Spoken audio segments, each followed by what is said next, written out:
mali hapa mwetereire karibu sana.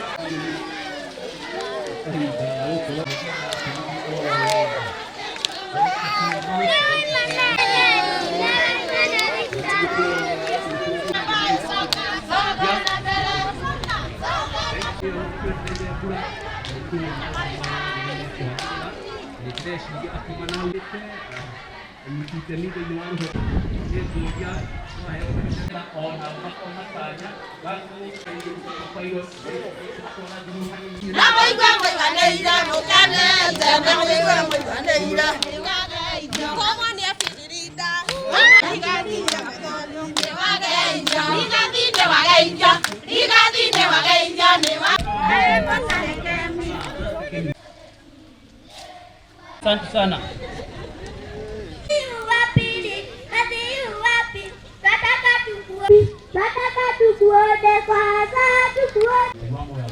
The meaning of the have you interviewed some people? My name is Gabriel Mungai Dafi, a very newly posted head teacher to this school, where I came here last term, 26th of July this year.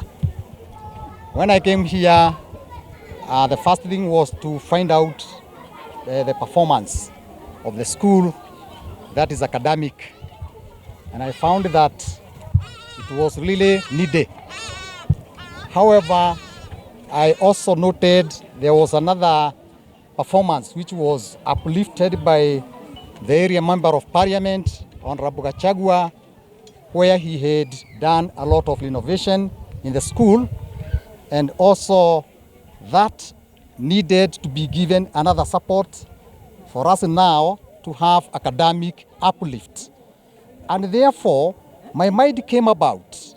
I thought, if the school has already been innovated, that's a change.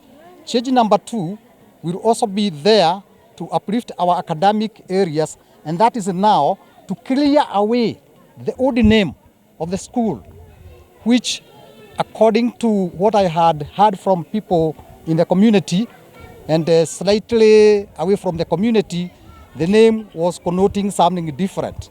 It was not implying something very pleasant. Because when you talk of Gatina to some communities, or even to the community around, it meant farthest point. That means the tail. So to me, I thought it is not good to have a school which is so well renovated and then we associated with the tail. And therefore, the first thing now to improve this performance of the school is also to ensure that we clear away the minds of the people and their attitude towards the school. Because the attitude is also facilitated by the name it is. So the major reason is to ensure that our performance, physical performance, academic performance, community performance is going to be uplifted. And I also came to a meeting with I called some of my parents, we discussed, and then I got an idea from them that it was also necessary to have the name changed. They are the ones who recommended the name Gakuyu, because Gakuyu is also part of the origin name in the area. It's one of the names. And then to me, I also added the first one now, article there, to mean none else other than Gakuyu Primary School. And I said the Gakuyu Primary School.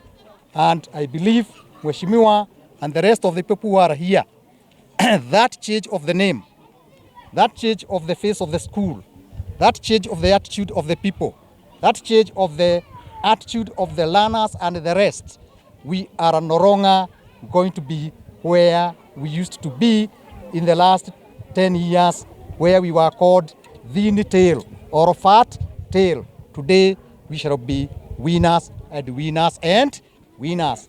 God bless us. God bless us. God bless us. Thank you very much. And kwa majina naitwa Jacinta Wajirwa Johi. Kwetu ni hapa tu Gatina, na vile nasikia kutoka Kitabo. Mimi nikuta hii shule ikiitwa hiyo jina Gatina, lakini si jina nzuri sana. hata ni kama kutukana mtu, lakini kwa saa hii nasikia hiyo jina imegeuzwa ikaitwa Gatina.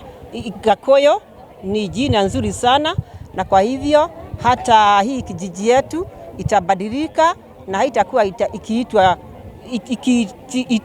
ikiitwa jina ya mwisho. Hiyo ilikuwa ikimaanisha ni mwisho wa mambo mabaya, lakini kwa saa hii itakuwa ikiitwa jina la mambo mazuri, mambo mapya, na kutoka sasa tutaendelea kuwa na mambo mapya. Hata uchaguzi kuja, tutachagua mtu ambaye atatuletea mambo mapya president, na hata tumeshukuru huyu MP wetu kwa kuja kutuwakilisha tukigeuza hili jina. Thank you very much. I'm here to join the parents, teachers and pupils of the new Gakuyu school, previously known as Gatina. And I put 2.5 million shillings in this school for a new facelift. It was in very bad shape and it has been rehabilitated. And the new head teacher noted that despite that effort, academic performance has not improved. And after a lot of consultations and public participation, the head teacher came up to the conclusion that the name Gatina had negative connotation in the society, and it had made the pupils and teachers subject of ridicule by village commentators, and therefore discouraging the teachers and discouraging the pupils from good performance. And therefore, after very intensive public participation, it was agreed that the name Gatina is dropped for the new Gakuyu. And I think going forward, the community may want also to look at the churches, and indeed the sublocation, because if they feel that the name has negative connotations, that is a bit demeaning. There is nothing wrong, with people coming up with a new name that is making everybody feel comfortable and dignifies the society and the institutions surrounding the area. Yeah.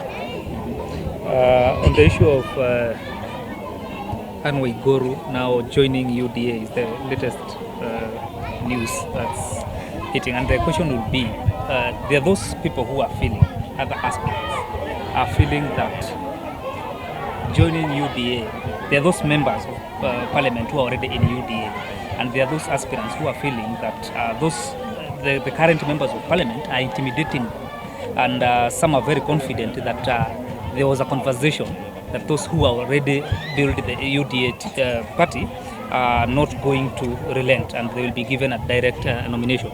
How can you convince them to join, having seen now Waiguru has left Jubilee to joining the new UDA party? Thank you very much.